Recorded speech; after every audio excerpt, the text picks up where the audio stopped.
एका छोट्या गावात राहणारा रोहित, साधा शांत स्वप्न पाहणारा मुलगा आणि शहरातून गावात आलेली एक मुलगी म्हणजे सायली. पहिल्यांदाच रोहितने तिला पाहिलं. पांढरा ड्रेस, केस वाऱ्यात उडत होते आणि त्या एका क्षणात त्याच्या आयुष्यात काहीतरी बदललं. त्याला तेव्हा माहीत नव्हतं ही भेट त्याच्या आयुष्याची सर्वात मोठी गोष्ट होणार आहे. सायली नवीन होती. तिला गाव, लोक, भाषा सगळं नवीन. रोहितने तिला मदत करायला सुरुवात केली. बस स्टॉप दाखवणे, मार्केट दाखवणे, कॉलेजचे फॉर्म भरायला मदत. हळूहळू दोघं रोज भेटायला लागले. सायली हसायची, रोहित तिच्याकडे पाहत राहायचा. त्याला कधी प्रेम झालं ते त्यालाच कळलं नाही.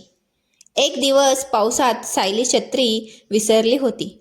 रोहितने स्वतःची छत्री तिच्याकडे दिली आणि स्वतः पूर्ण भिजत चालत राहिला. सायलीने विचारलं, तू स्वतः भिजतोयस माझ्यासाठी?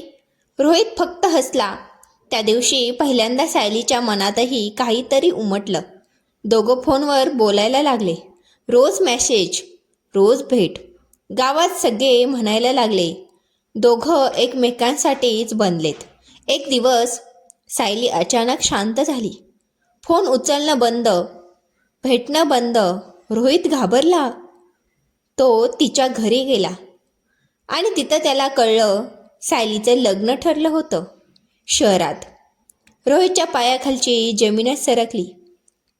रोहितने सायलीला विचारलं, तू मला काहीच सांगितलं नाहीस? सायली रडत म्हणाली, घरच्यांचा निर्णय आहे, मी काही करू शकत नाही. रोहित काही बोलू शकला नाही. त्या रात्री तो पहिल्यांदा खूप रडला. त्याला जाणवलं, प्रेम करणं सोपं असतं, पण ते मिळणं नशिबावर असतं. सायलीच्या लग्नाच्या आधी दोघं शेवटचा वेळ भेटले. सायली म्हणाली, तू मला कधी विसरशील? रोहित शांतपणे म्हणाला, प्रेम विसरता येत नाही, फक्त स्वीकारावं लागतं. दोघं काही क्षण शांत उभे राहिले. सायली निघून गेली आणि रोहितच्या आयुष्यात एक मोठं रिकामेपण ठेवून गेली. काही वर्षांनी रोहित मोठा झाला, स्वतःचा व्यवसाय उभा केला.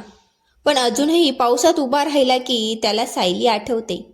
कारण पहिलं प्रेम कधीच विसरलं जात नाही. ते आयुष्यात राहतं, आठवण बनून, शिकवण बनून. प्रेम म्हणजे फक्त मिळणं नाही, प्रेम म्हणजे कोणासाठी मनापासून जगणं.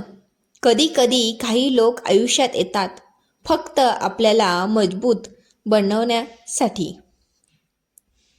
कथा आवडली असल्यास मराठी कथासंग्रह या चॅनेलला सबस्क्राईब करा, लाईक करा, शेअर करा. कथा कशी वाटली, या कथेतून काय तात्पर्य घेतलं हे कमेंट बॉक्समध्ये नक्की सांगा. धन्यवाद.